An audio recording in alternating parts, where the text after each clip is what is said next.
Do you ever walk into a room and suddenly forget why you went in there? Or maybe you find yourself searching for your glasses, only to discover they were on your head the whole time? If you've had moments like that lately, I want you to know something: you're not alone. And more importantly, there's nothing wrong with you. These little memory hiccups can feel frustrating or even a bit scary, especially as we get older. But here's the good news: your mind is not fading, it's simply asking for a bit more attention and care. The truth is, our brains are not machines that wear out, they're living, changing, growing parts of us. And even though age does bring natural shifts in how we store and recall information, it doesn't mean we're powerless. In fact, in just 10 minutes a day, you can give your memory a noticeable lift: no medication, no pressure, and definitely no need to feel embarrassed. Just small, simple tricks that help reconnect the wires that might feel a little tangled. Today, I want to gently take you by the hand and walk with you through 4 powerful mental shifts, little techniques that may seem almost too easy at first glance, but hold the power to clear the fog and bring back that steady confidence in your memory. These aren't gimmicks or shortcuts. They're rooted in how the brain works, and more importantly, in how we live and feel after 60. Because memory isn't just about remembering names or where we left our keys, it's about staying connected to who we are and how we want to show up in the world. And if you find these kinds of heartfelt, healthful, and practical conversations helpful, I'd be so grateful if you clicked that like button, shared this video with someone who needs a little encouragement, and hit subscribe to join this growing community. I'm on a mission to reach 1,000 subscribers, and every single one makes a difference. Thank you for being here, it truly means a lot. So, let's begin with something that may surprise you. The first mental trick to boost memory actually starts with something so simple, it's often overlooked: paying attention with intention. You see, many of the things we forget, names, appointments, even what we just read, aren't truly forgotten. They were never fully encoded in our minds in the first place. Why? Because we weren't really present when they happened. Think about it. How often do we go through the day half distracted, our body in one place, but our mind somewhere else entirely? Maybe we're nodding politely while someone speaks, but mentally we're already planning dinner or worrying about tomorrow's errands. When that happens, the brain doesn't file the moment into memory, it lets it float by. But when we bring in just a touch of deliberate focus, when we really listen, really see, really feel, we give our brain the signal: this matters. Remember this. The trick is to train ourselves to pause. Just for a few seconds. Look at the person. Say their name silently in your mind. Picture their face. Or when you put your keys down, say it out loud: I'm putting my keys on the kitchen table. That moment of intention becomes a mental bookmark. It anchors the memory. I remember a woman I spoke with once, 72 years old, full of life and wisdom, but struggling with remembering her neighbor's name. She'd meet her every morning on her walk, and each time, she'd freeze, unable to recall the name. One day, instead of rushing through the greeting, she paused. She looked into her neighbor's eyes, repeated the name softly to herself, and imagined writing it in the air. Her name is Diane, just like my cousin. From that day on, she never forgot. All it took was a few extra seconds of focused attention. And that leads us gently to something else, something a little more playful, and quite fun once you get into the habit. The second trick is turning memories into pictures. Our brains are wired to remember images far better than plain facts. When we imagine something as a visual story, especially one that's a little silly or strange, it sticks like glue. Let's say you want to remember a shopping list: eggs, milk, apples, and paper towels. That's easy to forget, right? But now picture this: a giant apple bouncing on your kitchen table, cracking eggs open with each bounce. Milk sprays out like a fountain while paper towels roll across the floor trying to clean it up. That silly image? You'll remember it hours later. Maybe even tomorrow. It might feel awkward at first, like you're making things up that are too childish or too strange. But that's exactly the point. The more unusual the image, the better your brain holds onto it. I once met a retired teacher who told me she started turning names into images. When she met someone named Rose, she pictured a rose blooming on their head. It made her laugh, but it worked. And in moments of stress or distraction, she could still pull up the name like a photo in her mind. It's not about being perfect or clever, it's about building a bridge between what you want to remember and how your brain prefers to remember it. The bridge is imagination, and it's one of your greatest tools. Now, you might be wondering, what if I don't have a strong imagination? What if I'm just not a visual thinker? That's perfectly okay. The trick is not to force big mental movies, but to start small. Even something as simple as picturing your medication sitting next to your toothbrush can help you remember to take it every morning. The more you practice, the easier it becomes. Think of it as mental doodling. You don't have to be an artist to sketch a memory in your mind. These little exercises aren't just tricks, they're acts of self-care. They remind your brain, and your heart, that you're still growing, still learning, still connected. And every time you succeed, even with something small, it builds a quiet confidence that spreads into every part of your life. Because the fear, really, isn't just about forgetting. It's about the deeper worry that maybe we're slipping, maybe we're being left behind, maybe we're not as sharp or valuable as we used to be. And that fear can weigh heavily, even if we don't say it out loud. But I want to gently challenge that thought. Your mind is not gone. It's simply waiting to be reawakened, nurtured, and reminded that it's still needed. So far, we've looked at two simple ways to begin: paying attention with intention, and transforming memories into vivid mental pictures. They take only moments, but the results can ripple outward, into your conversations, your routines, and even your sense of peace. Let's keep going, because there's another mental shift waiting that might just change the way you think about memory altogether.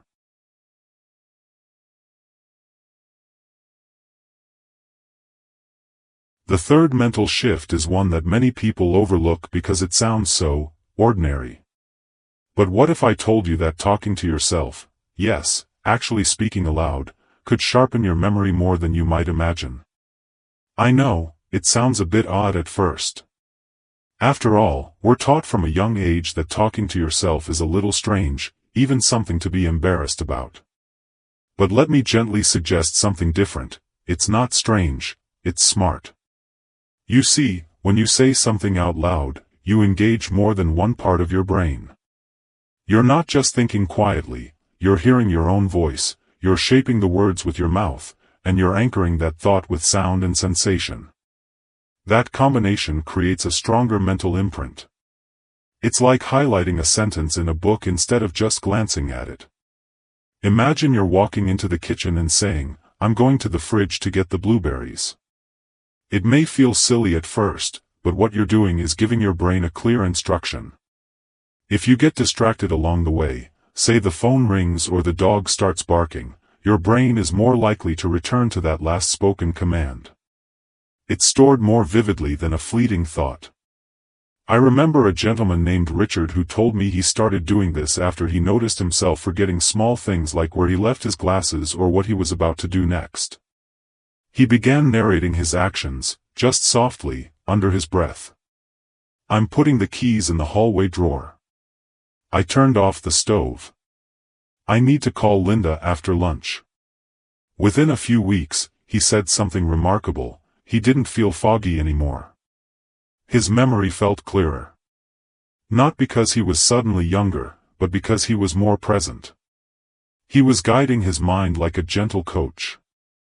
And here's something even more beautiful: talking to yourself in a kind, encouraging voice can do more than boost memory.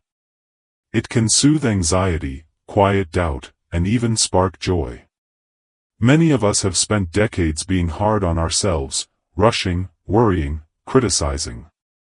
But when you begin to speak gently to yourself, when you say, "I've got this," or "I'll remember this because I'm paying attention," you're not just remembering better. You're healing something deeper.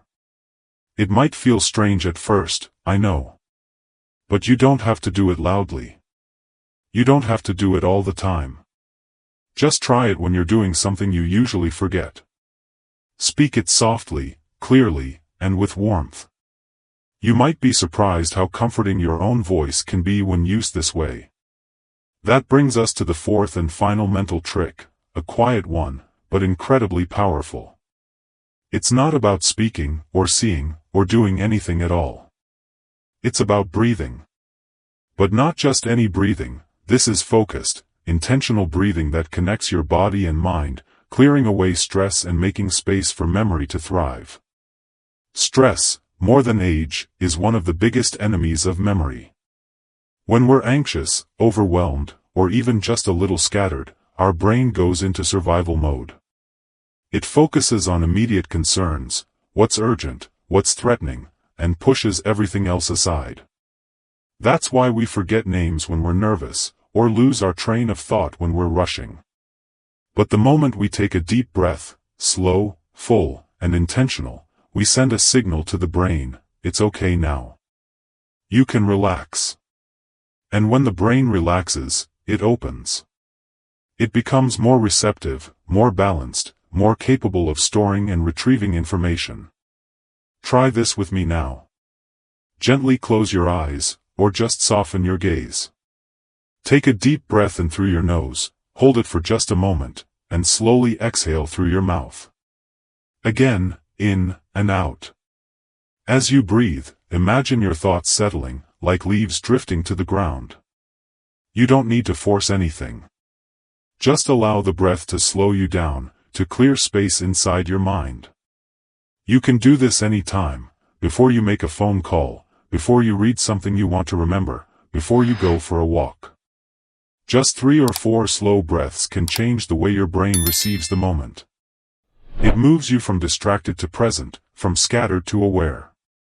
There's a lovely woman I once spoke with, Marilyn, 68 years old. She'd always been sharp and organized, but after retiring, she found her days blending together. She began to forget little things, and it frightened her. She started meditating, just 5 minutes each morning, with simple breathing. No fancy apps, no complicated routines. Just her breath and a few moments of stillness. Within weeks, she said her thoughts felt clearer. Her mood lifted. She remembered people's birthdays again. But more importantly, she remembered herself, her inner calm, her sense of presence. And that, I believe, is what we're really trying to hold on to. Because memory isn't just about facts and figures, it's about staying rooted in our story. It's about remembering who we are, what we care about, and how deeply we still belong in this world. Each of these tricks, intentional focus, mental imagery, gentle self-talk, and calming breath, may seem simple on their own. But together, they form a quiet rhythm that can transform your day. And the best part? They take less than 10 minutes. No need for long classes or complicated systems. Just your attention, your voice, your imagination, and your breath. There's something very freeing about realizing that you don't have to fix your memory, you just have to nurture it. Like a garden, it needs light, air, and a little love. And even if a few flowers have wilted, the soil is still rich. New things can grow. You can still bloom. Let that be your encouragement today. You are not fading. You are remembering again, in new and gentle ways. There's something tender about realizing that the mind, even with age, still holds so much life. So much color. And the more we treat it with kindness, the more it offers back, not just sharpness, but meaning. But maybe the most important piece in this quiet puzzle is belief. Not just belief in techniques or memory games, but belief in yourself. Because here's the truth we don't hear often enough, memory is not just a function of the brain, it's a reflection of trust. When you begin to trust your mind again, gently, patiently, it responds. It listens. It softens. And little by little, it opens its doors again. I remember a story from a woman named Han, in her early 70s. She had always been a strong, capable person, but after losing her husband, things began to slip. At first it was little things, forgetting why she walked into a room, missing small appointments. But then, her confidence began to waver. She found herself pulling away from people, afraid she might say something wrong, or worse, forget something important in front of others. I felt like my mind was betraying me, she said, her voice trembling just a bit. But something changed when she began a small morning ritual. Each day, before breakfast, she'd write down 3 things, one memory she cherished, one thing she wanted to remember today, and one thing she was proud of. It took her 5 minutes. Some days she wrote about a song her mother used to hum while cooking. Other days, it was a grocery item she needed. And sometimes, she simply wrote, "I'm proud I got out of bed."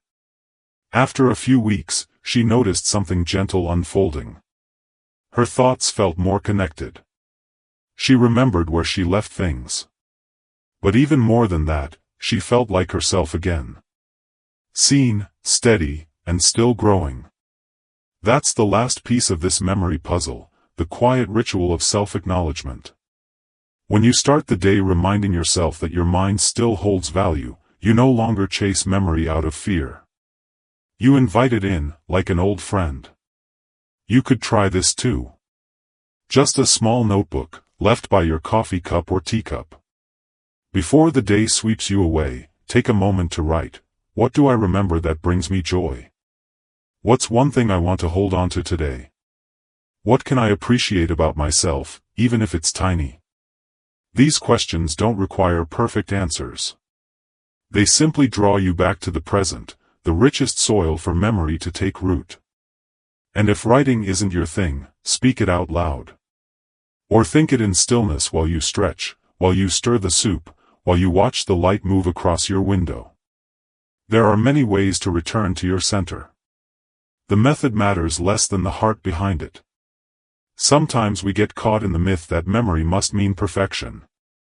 That we should remember every name, every date, every little task, and if we don't, we fear something is slipping away for good. But maybe that's not true. Maybe memory isn't a test to pass, but a practice to nourish. Maybe the most important things we'll ever remember aren't numbers or appointments, but how we felt, who we loved, and how we showed up for ourselves, especially in quiet moments. If you've ever felt embarrassed, or discouraged, or even frightened by the little lapses, please know this, you're not broken. You're human. You're evolving. And there is so much you can do. Not by overworking your brain, but by softening into it. By listening more closely to what it needs. Attention. Breathing room. Encouragement. And above all, compassion. You don't need to spend hours on this. That's the beauty of it. 10 minutes a day, maybe even less, is enough to start a shift. Imagine what it would feel like to trust your memory again. To walk into a room and remember why. To speak and feel clear. To look at an old photograph and feel a name rise naturally to your lips. These aren't just wishes, they're possibilities. And they begin with little actions, rooted in big love. So if you take anything from this conversation today, let it be this: you are still very much here. Still capable. Still filled with light and story and strength. Your memory is not disappearing, it's waiting. Waiting for you to believe in it again. To guide it, not scold it. To slow down, not give up. And if you're feeling inspired to begin, don't wait for the perfect time. Try one small thing this evening. Maybe it's visualizing what you want to remember tomorrow. Maybe it's softly saying your intentions out loud. Maybe it's 3 deep breaths before you go to bed. Or maybe it's that small notebook by your side, ready to hold the fragments of your beautiful life. They don't have to be complete to be meaningful. I hope this gave you something gentle to carry with you. something hopeful. If it did, I would love it if you gave this video a like, or shared it with someone who might need to hear these words today. And if you haven't already, don't forget to hit that subscribe button. It helps me continue creating these peaceful, practical videos for people just like you, people who are still growing, still learning, still living fully at every age. And I'd love to hear your voice too. Share in the comments, what's one thing you remember clearly that always makes you smile? Or one little trick you've used to help your mind feel stronger? Your story might be exactly what someone else needs to read today. Until next time, be kind to your mind. Take a breath. And trust this, you are not alone in this journey. You're doing better than you think. And the best chapters are still very much ahead of you. Here's to remembering what matters most, with peace, with joy, and with love.